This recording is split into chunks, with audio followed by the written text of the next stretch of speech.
taking over. Let's go. It's Ferrall. Coast to coast. Steaks, chicks, stacks. You and I are going to make a lot of money. It's Ferrall, coast to coast.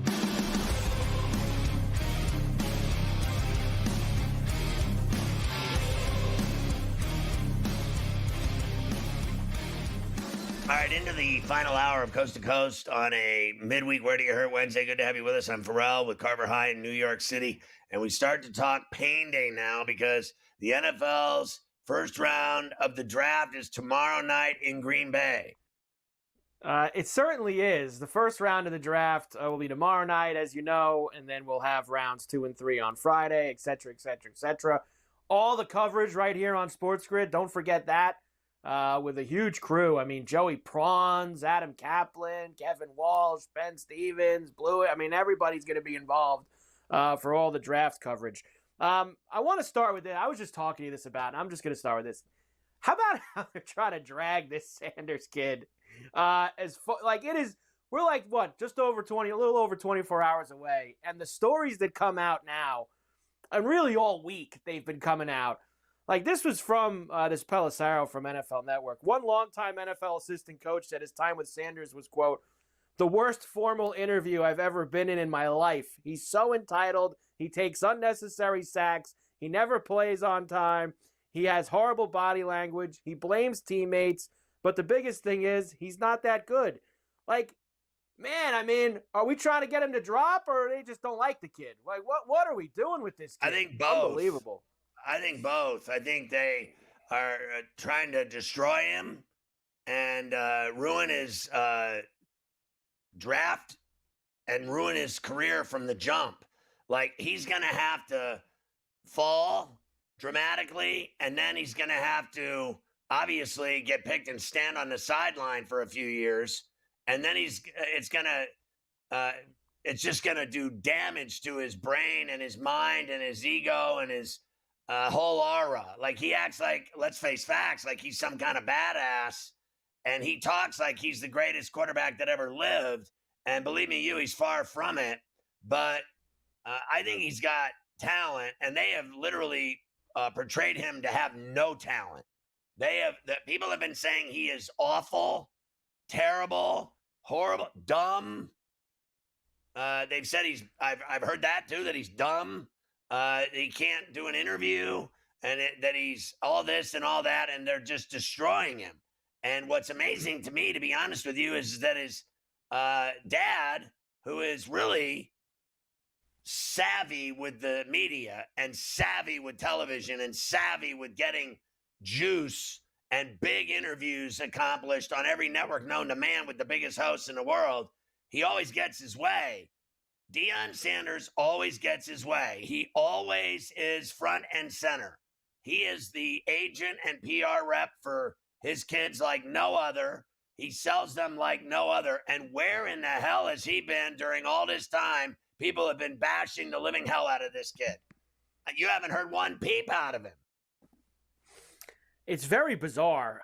And as far as like odds markets and things like that, like back in September, he was the favorite to be the number 1 overall pick. Yesterday, his draft number was pick 8.5. Today, it's 21.5. Over under 21.5. The spot he gets picked. That means he's going to the Steelers. They're 20, right? 21. Steelers are the 21st pick. 21. So that's why they put it now. Steelers are the favorite to draft him. I've even seen some books that have him as minus money to go in the second round. They ain't even think he'll go in the first round anymore. That's how bad it's gotten the last few days for this Shedeur Sanders. It's wild. It really is. My question is simple. Do you think that they should draft him, the Steelers? Jesus, that's think a no. at the 21st pick, I don't have a problem with taking him. I'd maybe take him at the 21st pick. I wouldn't take him in the top 5 or the top 10. I wouldn't. I would take him at 21. Do you think he's better, actually, seriously, than Jalen Milroe? Because I don't.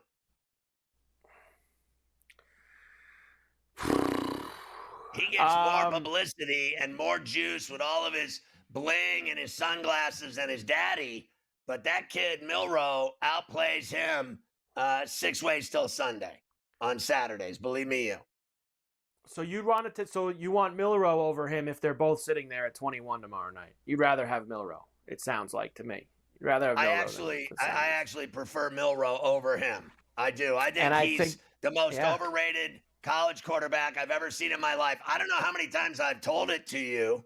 I've said a number of times that I never thought he was worth a hill of beans at Colorado. They never won anything. All I heard about was how great he was. All I heard about was how great they were. They didn't win conference titles or anything. I won't deny that he's built something there. Kind of I think it's more of a celebrity thing. He's got all these celebrities showing up at their games that they, I guess they're famous or something, but I don't care about any of that if you don't win. You don't win titles. If you're not in the playoff, if you're not in big bowl games, you don't matter to me. It's that simple. Like, how many times have I told you, Cam Ward, I loved, but he still didn't get it done in Miami. All I heard about was how great he was until he played Georgia Tech and Syracuse, and then the bowl game that they lost to Iowa State. All I saw him do was lose games that mattered, the biggest games. And remember, the game against Cal, he came back and beat Cal. Cal sucks, okay? And they were down 35 to Cal, and he somehow pulled it out of his arse. I think he's a really good quarterback. I don't deny it, but he didn't get it done. So you think I'm going to sit here as a Canes fan in 5 national championships and talk good about this kid at Colorado that never won jack shack? Shut up. At least the kid at Alabama plays in big games and comes up big in big games. And don't tell me that kid Milroe doesn't have an arm. And I'll tell you another thing. I don't even think Sanders has an arm. Well, I'll tell you this. If you just want to go by big games, Milroe played in more big games than Ward, Sanders, and honestly even Jackson Dart combined. He played in more big games than all 3 of them combined. So and they never said a bad word about him. I'm going to draft a kid that everybody says is stupid just because his dad is famous? Like, it's almost ridiculous even talking about it. You'd have to be stupid yourself to do it. Everyone says he stinks and that he's an idiot. And he's the cockiest thing that's ever come along, just like his dad, and he's not his dad. Believe me, his dad was one of the greatest football players I ever saw, but his son is not. Neither one of them are. And that's all there is to it. And the other kid, Milroe, I've never heard a peep about him bad, not once ever. And you're going to draft this troublemaker? You're not a felon. I'm saying the guy that doesn't listen to anyone, he's so cocky, he thinks he's better than everyone, and he never won jack. That's the guy you're going to take, the one that NFL assistants and coaches are saying, or they talk to him and he's stupid. Like, what are you thinking here? What are you doing? It just doesn't go well. And look, you know how it goes too. People don't want to deal. If you're even perceived a little bit as a distraction, whether that's true or not, you're right. That's a lot of teams don't want to deal with it. They don't want it. They don't want any part of it. So that's going to hurt him. I mean, if they take Milroe to Steelers over and he's sitting there, it could be, he might not go in the first round. He might go down to the second round, Sanders, after all of that. Pretty amazing stuff. A lot of Steeler rumors, too. I'm sure you'll do with Adam about Pickens and Kirk Cousins and all of that stuff. But I know. Listen, the rumors about Pickens, here's another idiot move. What are you going to trade this mega talent? You going to trade him because what? Because he's too good? Is that it? Because you had crappy quarterbacks?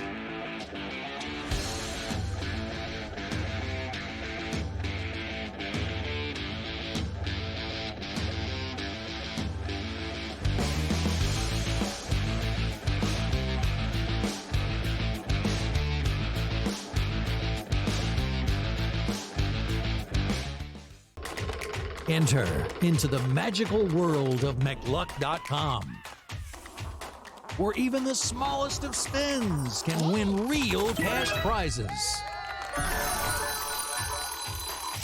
Adventure into over 1,000 of the best Vegas-style slot games. So what are you waiting for?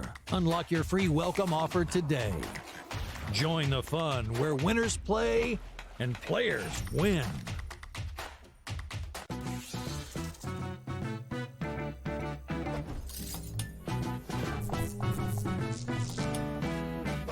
Vegas knows how to celebrate. If you're headed to Vegas for your birthday, plan ahead to get all the birthday freebies the city has to offer. Just by showing your ID, you could get free cash play, scratch cards, drinks, and food at various venues on the Strip. Now, go get lucky. See you in Las Vegas. Let's get lucky. Okay, what tools can you use to measure those things a bit? And that's where you have like force plates and 3D motion and launch monitors, things like that.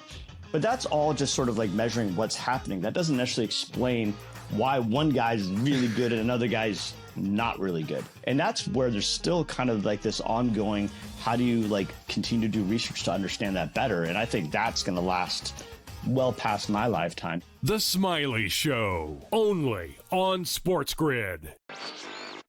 I'm still optimistic eventually this will happen and they'll get it together. I mean, if Florida can get their act together, Sam, with the tribes, I believe that California can too. Would bring a lot of money to the tribes, which is also something they really care about. It's an $8 billion market conservatively. It could be even more when it legalizes.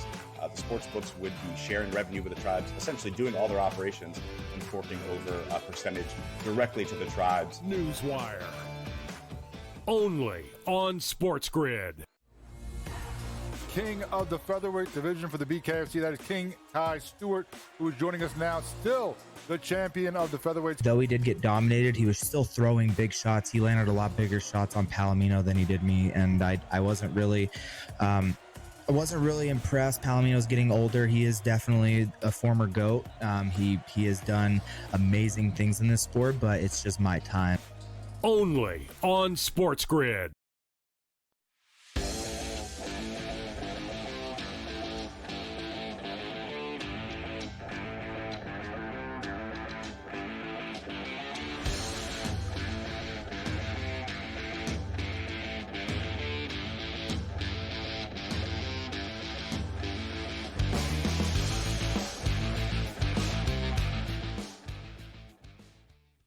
And we are back, Ferrall, coast to coast here on a Wednesday, a golf Wednesday on C2C. And of course, every week, Keith Stewart from Read the Line is with us to get ready for this week's PGA Tour event. And we'll have to get into the ladies too, because they have their first major of the season coming up this weekend as well. And it is kind of, Keith, like, it is like kind of the break for everyone this week. Like, not everyone takes it, but like for a lot of the players, for a lot of golf bettors, one and done ball. You know, this is the Zurich, the team event where everyone kind of just takes a step back, or a lot of people do, and they just breathe for the week and not play. But not us, Keith.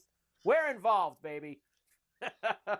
Mike, it's as simple as this. You show me a week without a Wednesday, and I'll show you a week without a golf Wednesday, okay? Yeah. If they're playing, we're betting. Let's go. Let me start here, because I believe I mentioned this to both you and Cam last week, that I was done with Justin Thomas for a while. I was tired of losing money on him. I couldn't do it anymore. The outrights, it was just burning a hole in my account. Well, sure enough, Keith, he goes and wins this week in a playoff over Novocaine. Great win for Justin Thomas. All the over 3 years and all the pomp and start. Good for JT. I like rooting for him. I'm just upset I wasn't on him. Well, I'm with you. I mean, API, he finishes 30-something. Players, he finishes 30-something. We bet him again at Masters. He finishes 30-something. This guy's like a bad 80s drama, on Tuesday night. Enough with the 30-somethings. You and I jump off the wagon. Of course, what happens? They just dump a boatload of cash on the wagon. It's golf betting. I mean, the only way it could have gotten worse would have been if I lost the ladies on Sunday on the last hole, which that actually happened too. So, hey. At the end of the day, you know what? It's Golf Wednesday. We're going to gear up for the Zurich. We're going to gear up for the Chevron. We're going to put every effort in. We're here to compete. We're here to win. We're not here to cry about Sunday. You know what, JT? I want to ask you a quick question about JT if we have a second, right? And with the team event, I'm guessing that we do. I put a little tweet out the other day. If you look at the first 5 years of JT's career, he has 13 wins and he has one major. If you look at the last 5 years of JT's career, he's got a Players, a PGA, now a signature event, and a Ryder Cup win. Which 5 years would you take?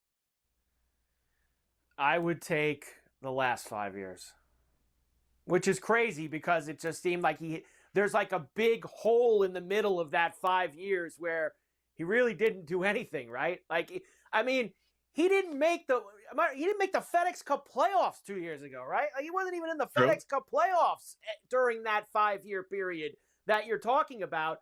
But the accolades sound better from that. You know, I'd rather win 2 or 3 enormous events, and maybe instead of winning 4 or 5, Houston Opens and all these other places. So I think it's a great question that you put out, and I would go with the more recent 5 years if I was that.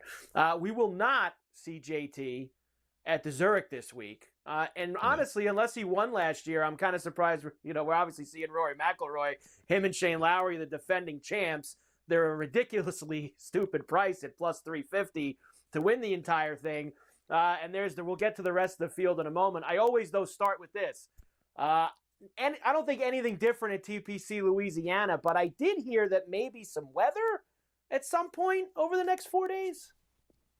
Well, my sources down there in Louisiana, in the Bayou, they got dumped on yesterday. So the golf course is going to be soft. And that's significant because at a par 72 TPC Louisiana, for the second week in a row, a Pete Dye design, this is one of the longer ones, 7,425 yards, like a top 10 longest course on the PGA Tour. So having some ball speed this week is important. And when I get into the keys, you look at, they've got 4 par 4s over 470. You got to play those in alternate shot.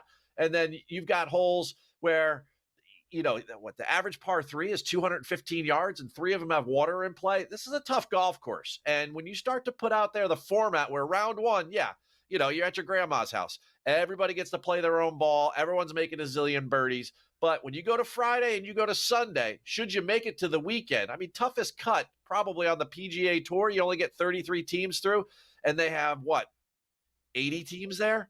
Right? I mean, this thing is just packed with players. So a really tough cut to make, and you've got to be really good in that alternate shot, and you got to make short putts. And sometimes you might not putt for like a hole or two in alternate shot, but you got to be ready to go to make a 5-footer to save par, or maybe make a birdie on a par 5. This event can be very volatile, and for that reason, that's why I understand a lot of guys take the week off. But I look at it as like half this field, there's no way they can win. I agree with you. And I honestly believe that Rory, I think he's here to have a good time this week. And I think he's going to make sure he doesn't win, so that way he doesn't have to come back next year. I honestly think that that's in his cards this week. He wants to come back and defend the title, but I don't think he'd be here if he wasn't the defending champ. I know he wants to play with his buddy. I think plus 350 is absurd for them. It's absolutely absurd. And, even some of the other shorter odds just goes to show you what you have on the bottom half of the field. I don't even know if one guy in the, of the teammates has to have a tour card. I mean, some of these teams, I mean, you're just rolling out 1997 all over again. It is absolute. I mean, we were talking the other day on a pod about Eric Cole and Sam Saunders. Like, where does Sam Saunders play? Saunders. He's not even on the Corn Ferry Tour. I mean, a lot of these guys. Or like Alex Fitzpatrick, there's nothing like brotherly love. Matt wins the U.S. Open. Alex is here. I mean, Matt's been dragging him here every year for like the last 3 or 4 years, trying to get him his card. I guess if he wins, he gets it, right? If he wins the event, does he get it? Yeah. So 2 years. I mean, this is the quickest way to the PGA Tour. If you got to, I would go out and mow one of these guys' lawns and just get him to go, like one of these elite players, and then you win this event. Which, I mean, these are all good baseline. These guys can all make a ton of birdies, and they can all make a run at this thing. But if you have a hot miracle week, I don't know, like a couple of years ago, like Davis Riley and Nick Hardy, I mean, where even are these guys anymore, right? Like, they got 2 years on tour for that. That's pretty good. All right, we'll come back. We'll quickly do your picks for this. And we lost, of course, Billy Horschel and Tom Hoagie because Billy Horschel withdrew this afternoon.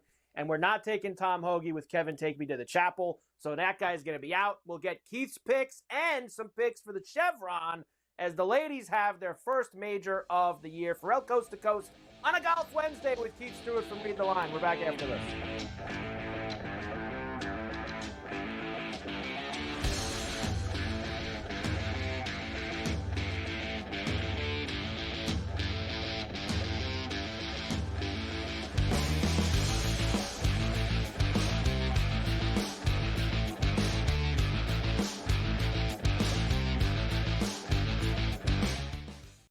Looking for an edge in betting basketball? Injuries can make or break a game. Get insider knowledge from Dr. David Chow and the team of experts with Sick Picks at Sports Injury Central. We reveal hidden health-based advantages the sports books miss. Our doctors provide insights, and our algorithm tells you who to bet on. Spreads, props, totals, in-game bets, Sick Picks covers it all. Go to SickScore.com and sign up for Sick Picks and use the promo code SportsGrid for a free week today. The two guys that can do it all. Too much electricity this morning. This is a good time. We're having a lot of fun. I had to do a triple take. Ka-ching! Why? Because of parity. I didn't mean to offend. Yeah, it's not going to happen. Load management is a dirty word. Let him rip. You know what? Circumstances provide the results. What? How do you do this one? Oh, Donnie, you got such a good show there. A network that is booming. The Early Line, only on SportsGrid. They're so close that we're barely going to be getting any value on the plus side of things. I think there's a little bit of value on the Blue Jays today, but it's an awesome division. Like, I don't want to see teams running away and be up by 12 games in first place. We want to see teams constantly battling for first place. They hit a team total. I love that. So as many times as we get bad beats, you do get the same amount of good beats typically in your direction if you wait long enough. Pro Baseball today, only on SportsGrid. The game is on. The stakes are high, but the action isn't just on the field. He's rearranging that rim. Get it inside! SportsGrid's in-game live. Your ultimate second screen experience. A little flyer, couple 15.5 point live line. Every prop, every play, every day. Anything can happen. That's complete chaos. It's smarter to be on SportsGrid.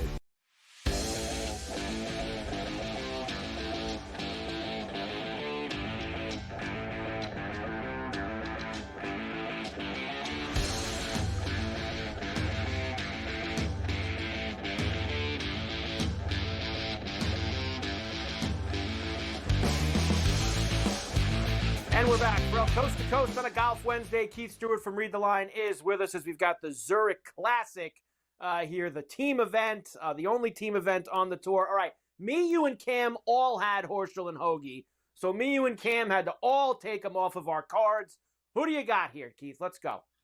Yeah, I'm going with JT Poston and his partner. I don't mention his name because I know it's bad luck. I haven't bet the guy in over a year, but I got to go there. And the main reason why I love these two is that you have to get off to a fast start in this event. Last year, you had to be at least 6 under par on Thursday in order to make the cut.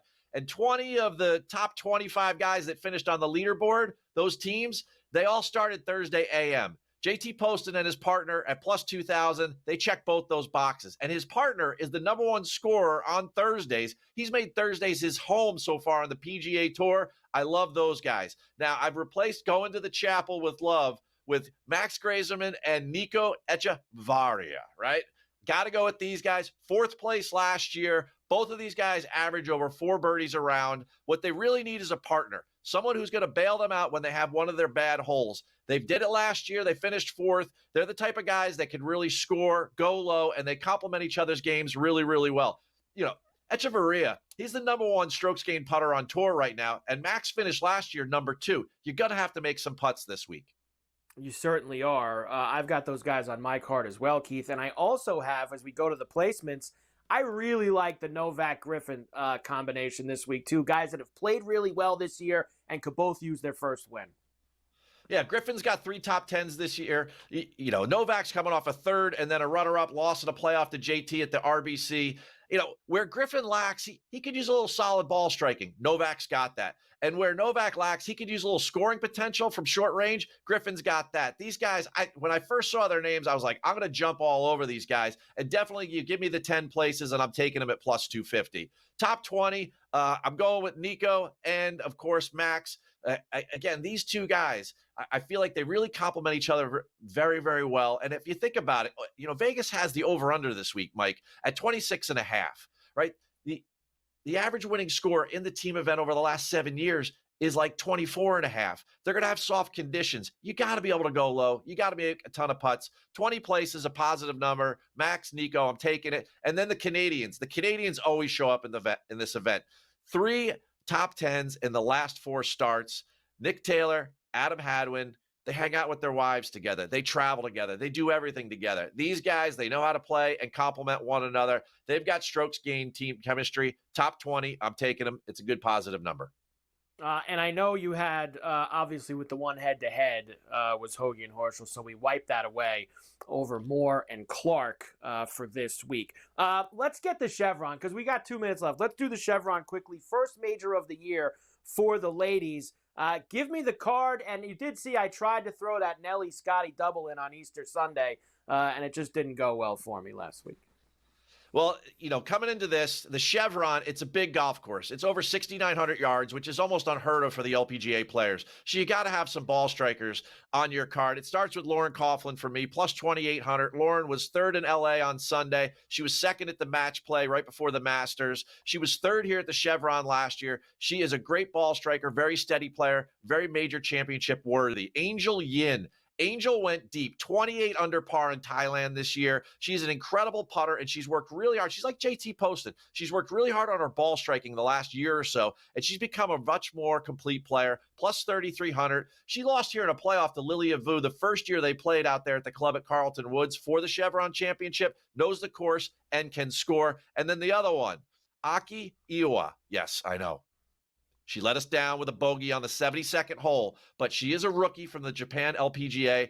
At plus 4,000, there's value there. She can really, really play. She showed it out at LA. I know she got a little nervy on the last hole, but she's powerful. She can strike the ball, and she can putt. How about we've got the placements as well. Now we do see Nelly on there as well for your placements for the Chevron. Top 5, I've got Gino Tedekul. All right, she top 5s all the time. She's got 11 top 5s in her last 17 starts with 2 wins. Top 10, I'm going with Nelly. Number 1 in the world. She's been struggling a little bit with the putter, but that still means Nelly can come in the top 10. Top 20s, yeah, let me know. She won already this year, and she's an incredible ball striker. First on the LPGA in tee to green, and then the last one, Nana Kurtz Madsen. She pounds the ball. One of the longest off the tee on tour. She's also really good around the greens and can score. She's had a good start to her year, really solid with the 20 places. You got to like it. Got to like it indeed, Keith. Let's get involved here. The Zurich and the Chevron. Cash some tickets. Back next week. Off to Texas, the CJ Cup. Byron Nelson next week. Keith Stewart, read the line. We're back here.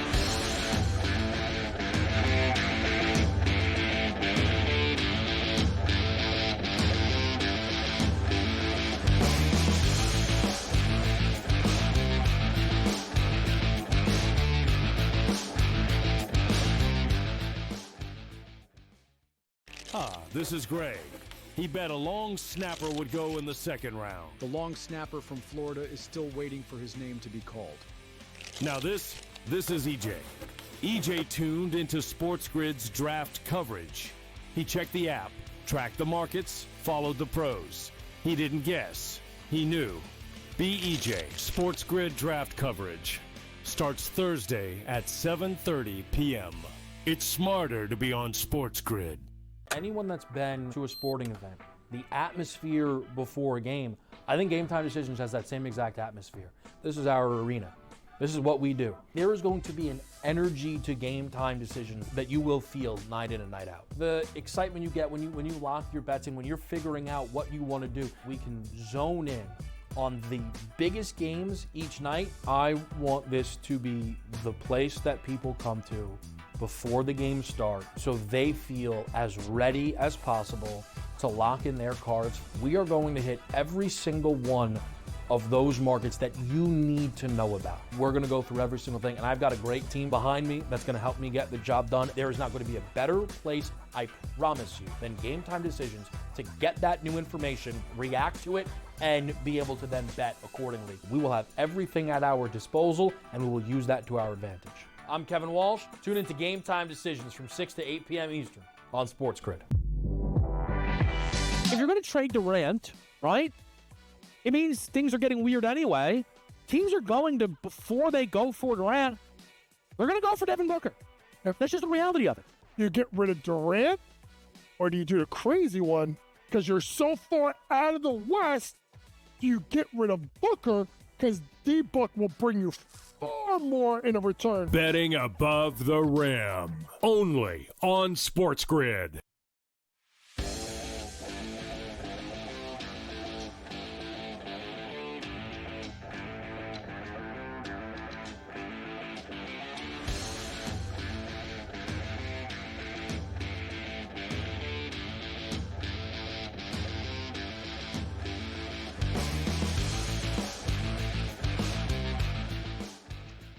Kaplan is our NFL insider. He's covered the NFL for almost 30 years. You can follow him at Kaplan NFL on X.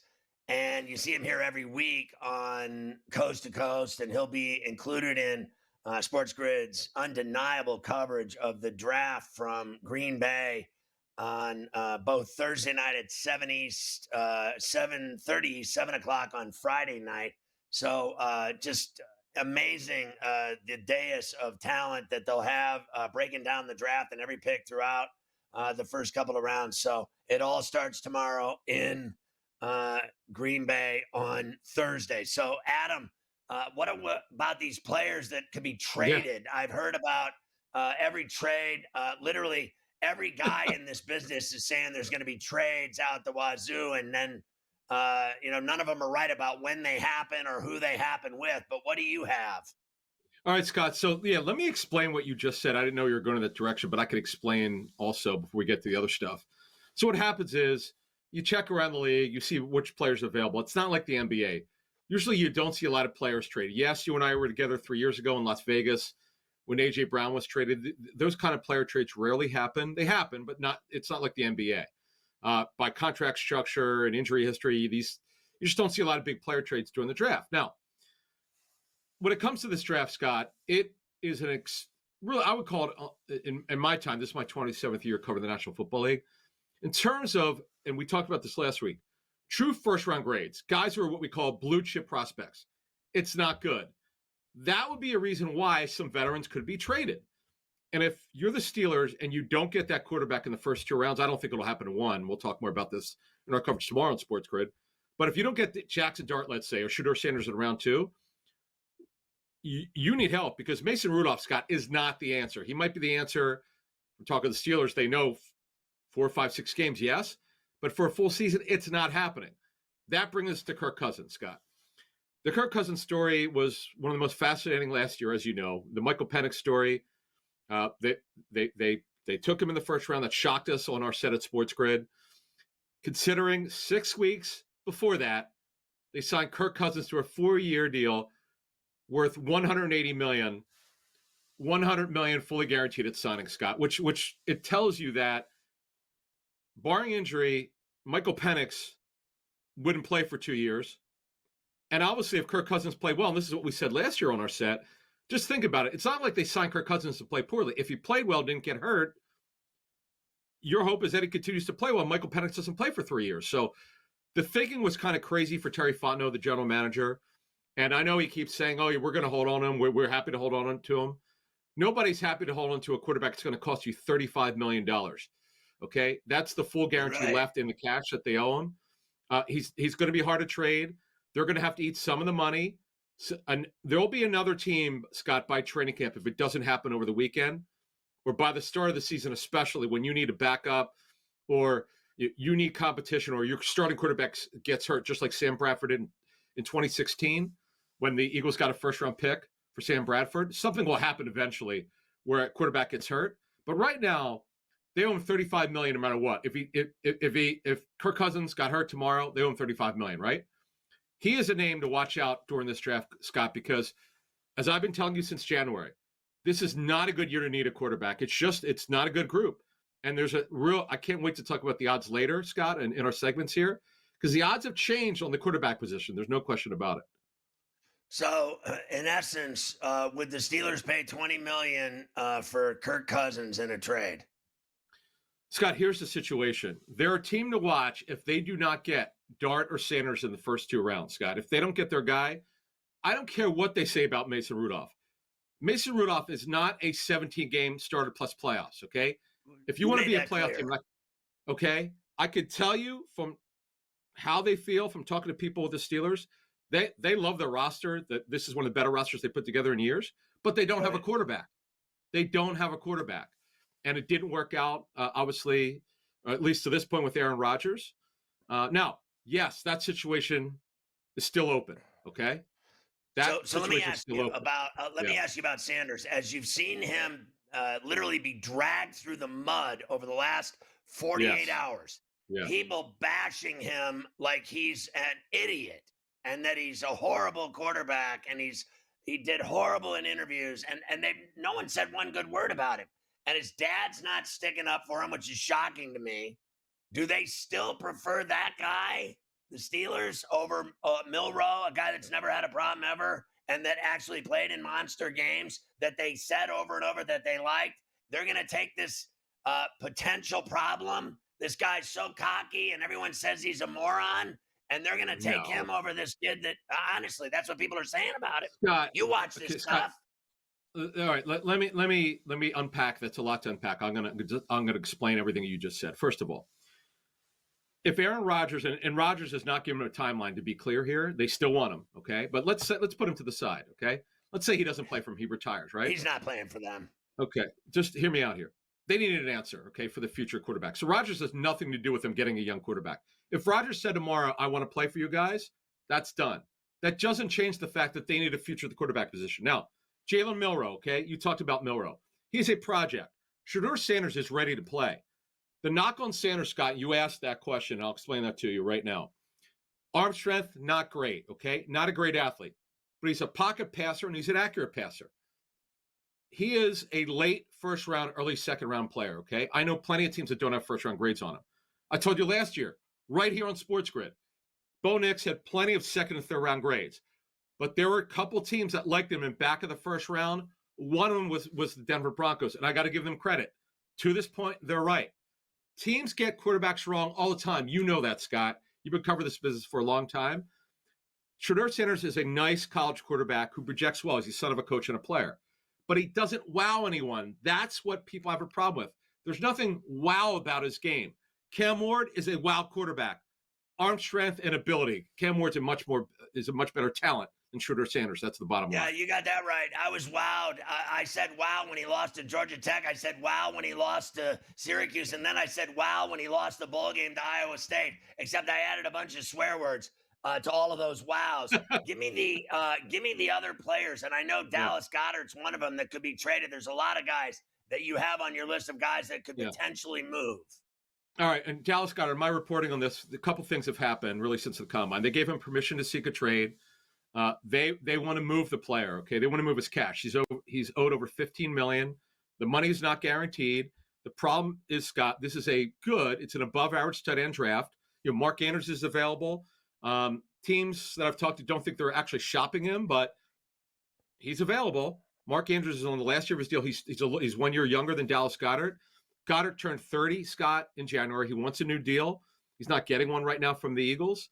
And if you trade for him, he's going to want a new deal. So that's a hold up there. As I mentioned, Mark Andrews, Scott, and here's a name for you. And I know you love this guy, Michael Mayer. You might remember him from Notre Dame. I remember you and I talked about him 3 years ago in 2022. Second round pick. Now here's what happened with Michael Mayer, Scott. It's crazy. 2 regimes ago drafted him. The Josh McDaniels regime drafted him. Tom Telesco, the former general manager, he inherited him last year. Telesco got fired. You have a new front office with Pete Carroll and quite frankly, and with that new front office here that came from Tampa Bay, Brock Bowers is their starting tight end. They don't need Michael Mayer. Michael Mayer was drafted to be a starter. He's available. He's a guy that absolutely could get moved during the draft. Real quick, Pickens, will they move him? George Pickens is in a situation. He's tough to move. Yes, he's gifted, but he wants a new deal. He's eligible to get a new deal.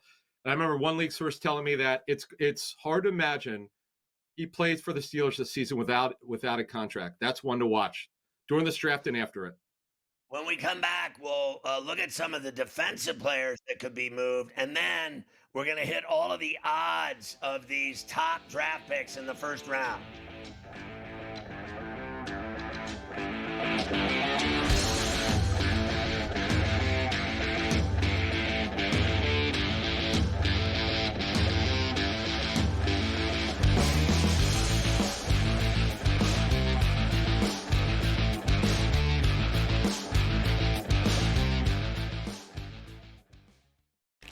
This is Greg.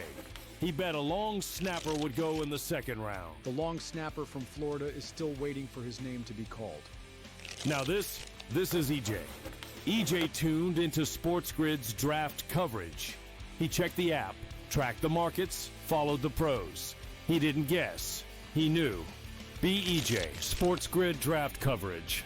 starts Thursday at 7:30 p.m. It's smarter to be on SportsGrid. Anyone that's been to a sporting event, the atmosphere before a game, I think Game Time Decisions has that same exact atmosphere. This is our arena. This is what we do. There is going to be an energy to Game Time Decisions that you will feel night in and night out. The excitement you get when you lock your bets in, when you're figuring out what you want to do, we can zone in on the biggest games each night. I want this to be the place that people come to before the games start so they feel as ready as possible to lock in their cards. We are going to hit every single one of those markets that you need to know about. We're going to go through every single thing, and I've got a great team behind me that's going to help me get the job done. There is not going to be a better place, I promise you, than Game Time Decisions to get that new information, react to it, and be able to then bet accordingly. We will have everything at our disposal, and we will use that to our advantage. I'm Kevin Walsh. Tune into Game Time Decisions from 6 to 8 p.m. Eastern on SportsGrid. If you're going to trade Durant, right? It means things are getting weird anyway.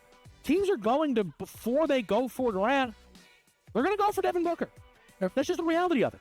You get rid of Durant, or do you do the crazy one? Because you're so far out of the West, do you get rid of Booker? Because D-Book will bring you far more in a return. Betting above the rim. Only on SportsGrid.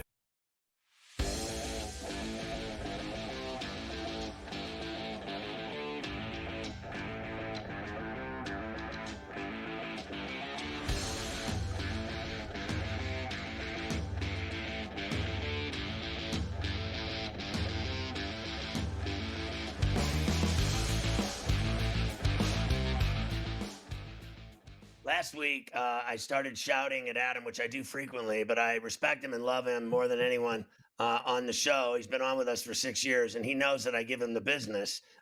He's an Eagle fan. I'm a Steeler fan. Why would I ever like him? So last week, I screamed and yelled at him about Abdul Carter and Kayvon Thibodeau. And now this week, he's going to tell me that Kayvon Thibodeau is about to get shipped.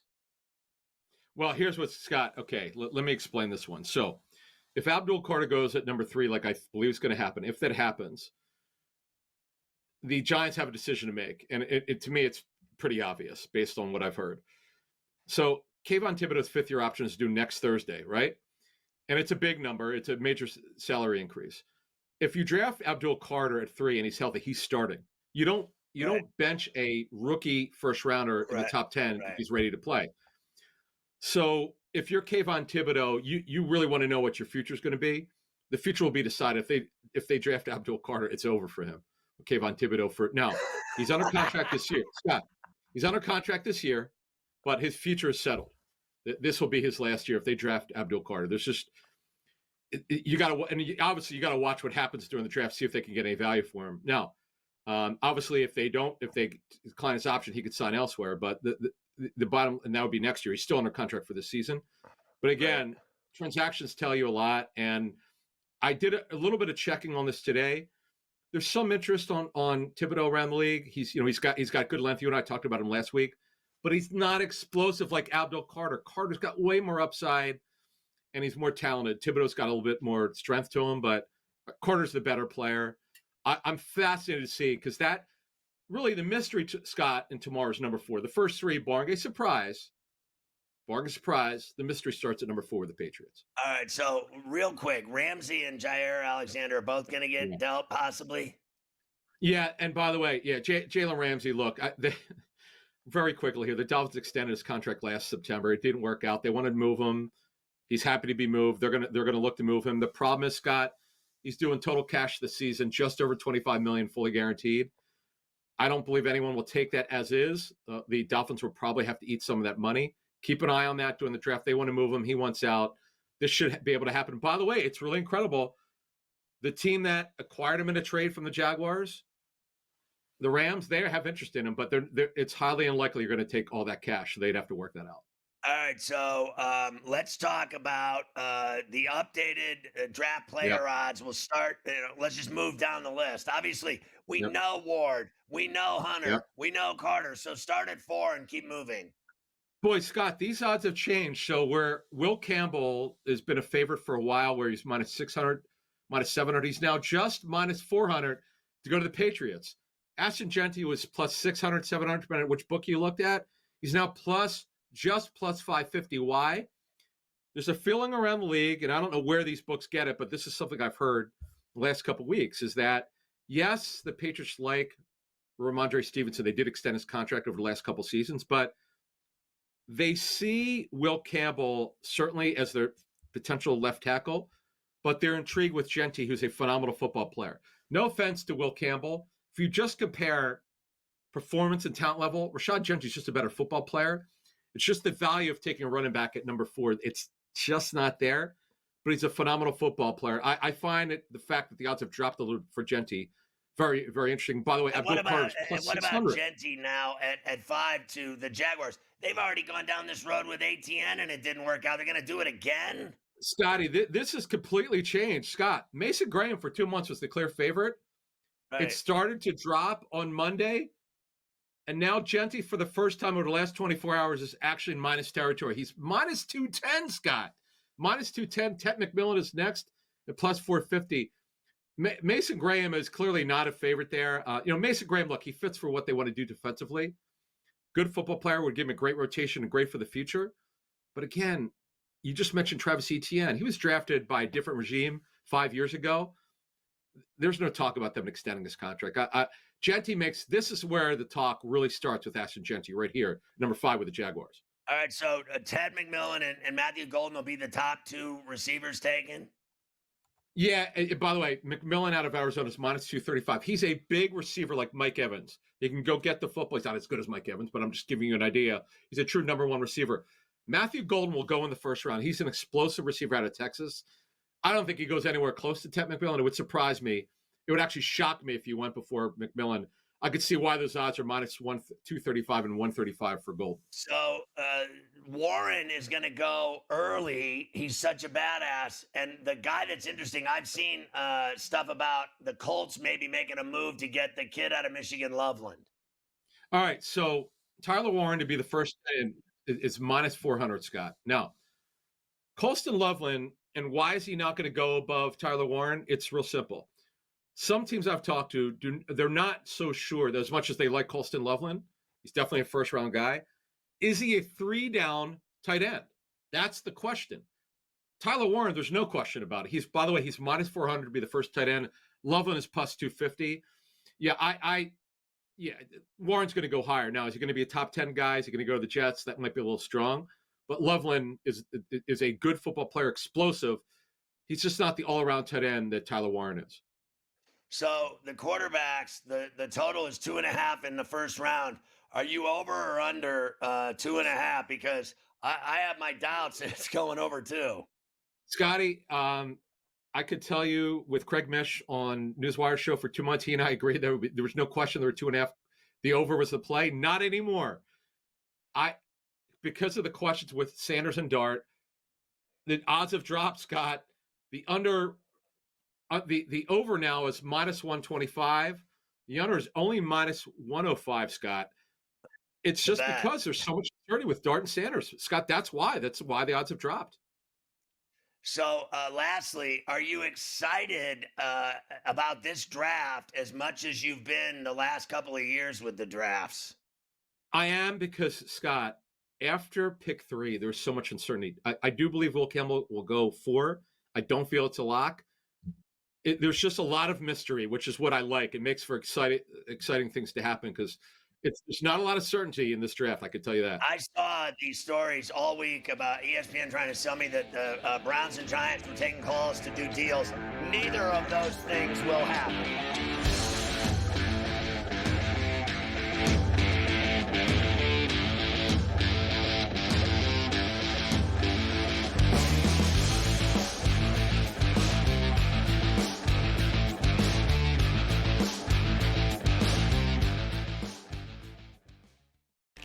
This is Greg. He bet a long snapper would go in the second round. The long snapper from Florida is still waiting for his name to be called. Now this is EJ. EJ tuned into SportsGrid's draft coverage. He checked the app, tracked the markets, followed the pros. He didn't guess. He knew. BEJ SportsGrid draft coverage starts Thursday at 7:30 p.m. It's smarter to be on SportsGrid. Anyone that's been to a sporting event, the atmosphere before a game, I think Game Time Decisions has that same exact atmosphere. This is our arena. This is what we do. There is going to be an energy to Game Time Decisions that you will feel night in and night out. The excitement you get when you lock your bets in, when you're figuring out what you want to do, we can zone in on the biggest games each night. I want this to be the place that people come to before the games start so they feel as ready as possible to lock in their cards. We are going to hit every single one of those markets that you need to know about. We're going to go through every single thing, and I've got a great team behind me that's going to help me get the job done. There is not going to be a better place, I promise you, than Game Time Decisions to get that new information, react to it, and be able to then bet accordingly. We will have everything at our disposal, and we will use that to our advantage. I'm Kevin Walsh. Tune into Game Time Decisions from 6 to 8 p.m. Eastern on SportsGrid. If you're going to trade Durant, right? It means things are getting weird anyway. Teams are going to, before they go for Durant, they're going to go for Devin Booker. That's just the reality of it. You get rid of Durant, or do you do the crazy one? Because you're so far out of the West, do you get rid of Booker? Because D-Book will bring you far more in a return. Betting above the rim. Only on SportsGrid.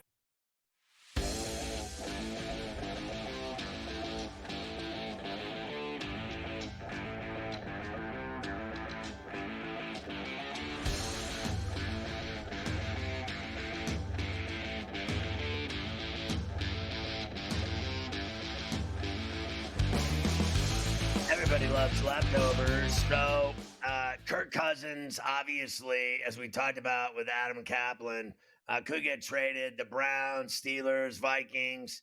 I don't believe for 1 minute he's going to the Vikings. We've already been down that road. I could see, because of the Steelers' inability to get Aaron Rodgers off of his bizarre behavior. I don't care what anybody says. This guy holding people hostage. He's not holding them hostage. My ass.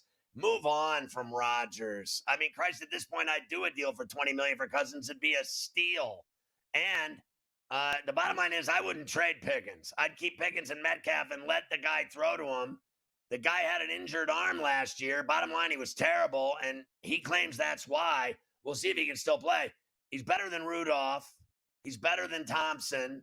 And they're not drafting some kid and starting him, whether it's Sanders, if they're going to draft him, or if it's Milrow, and they're not getting Jackson Dart. That's not happening either. By the way, the Steelers running back Jalen Warren signed his 1-year restricted free agent tender. He's going to be their back until he's injured again. He always gets injured. Christian McCaffrey feels great, has no restrictions to the 49ers OTAs until he gets injured, because he always gets injured too. Let's just get real. The Lions and Chargers will play in the 25 Hall of Fame game to kick off the preseason. Everyone loves that terrible game every year that they play in Canton that's boring in the middle of the summer with all the mosquitoes and moths. Lane Kiffin wants the college football playoff to expand to 16 teams. Well, who doesn't? Like, is that just a guy trying to get attention? Because everyone knows it's going to expand to 14, 16 at some point. It never stops. We don't need Lane to fill us in. The Rose Bowl will start an hour earlier now to help the college football playoff triple header on New Year's Day. So I don't care when they play it. I love the Rose Bowl. And if you've never been to the Rose Bowl, you should bucket list it. It's badass. Pasadena is the most gorgeous place in the world on New Year's Day. It's a really cool experience. North Carolina, Bill Belichick will open the 26th season. That's not this year. It's the following year in Dublin against the Horned Frogs of TCU and Sonny Dykes, if he's still the coach. If either one of them are still the coach. Rutgers freshman Ace Bailey declares for the NBA draft. You knew that was going to happen as well. Too bad that Dylan Harper and Ace Bailey had all their big nights at Rutgers scoring and filling stat sheets, but never winning. Remember, neither one of them ever won. They couldn't win anything. They couldn't even win 17 games. They suck so bad. Honestly, I've never seen anything like it. Lottery picks that can't win together. Remember that.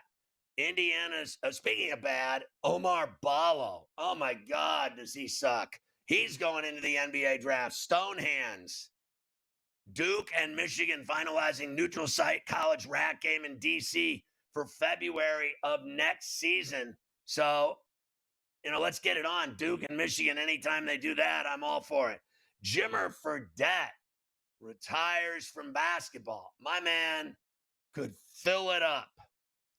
Jose Maria Olazabal named the European team vice captain for the Ryder Cup at Bethpage Black. You talk about a brutal golf course out on Long Island. That thing will eat you up. I played there. It tore me a new you-know-what. Longtime ESPN play-by-play voice Mike Patrick, who did the NFL for about 18 seasons on there. I think Sunday Night Football, everything else, passed away at 80. Now, Ferrall finish. A third-grade teacher in Florida yanked from the classroom after clashing with cops while attending a wild bash held by teenagers.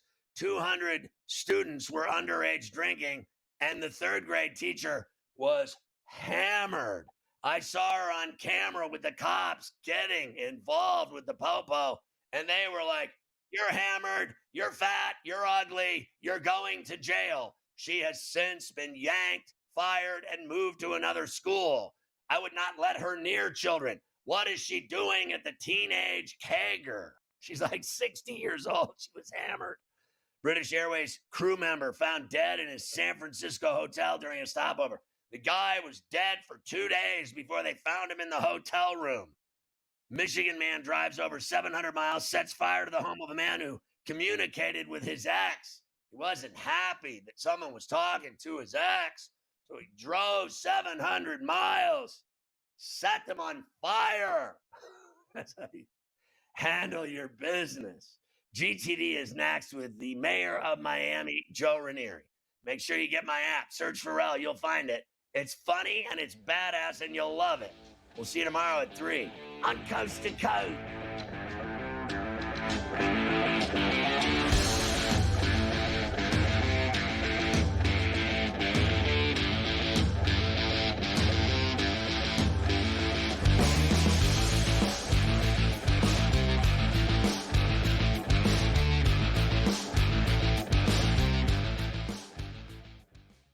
Greg, he bet a long snapper would go in the second round. The long snapper from Florida is still waiting for his name to be called. Now this is EJ. EJ tuned into SportsGrid's draft coverage. He checked the app, tracked the markets, followed the pros. He didn't guess. He knew. Be EJ, SportsGrid draft coverage. Starts Thursday at 7:30 p.m. It's smarter to be on SportsGrid. Anyone that's been to a sporting event, the atmosphere before a game, I think Game Time Decisions has that same exact atmosphere. This is our arena. This is what we do. There is going to be an energy to Game Time Decisions that you will feel night in and night out. The excitement you get when you lock your bets in, when you're figuring out what you want to do, we can zone in on the biggest games each night. I want this to be the place that people come to before the games start so they feel as ready as possible to lock in their cards. We are going to hit every single one of those markets that you need to know about. We're going to go through every single thing, and I've got a great team behind me that's going to help me get the job done. There is not going to be a better place, I promise you, than Game Time Decisions to get that new information, react to it, and be able to then bet accordingly. We will have everything at our disposal, and we will use that to our advantage. I'm Kevin Walsh. Tune into Game Time Decisions from 6 to 8 p.m. Eastern on SportsGrid. If you're going to trade Durant, right, it means things are getting weird anyway. Teams are going to, before they go for Durant, they're going to go for Devin Booker. That's just the reality of it. You get rid of Durant, or do you do the crazy one? Because you're so far out of the West, you get rid of Booker because D-Book will bring you far more in a return. Betting above the rim. Only on SportsGrid.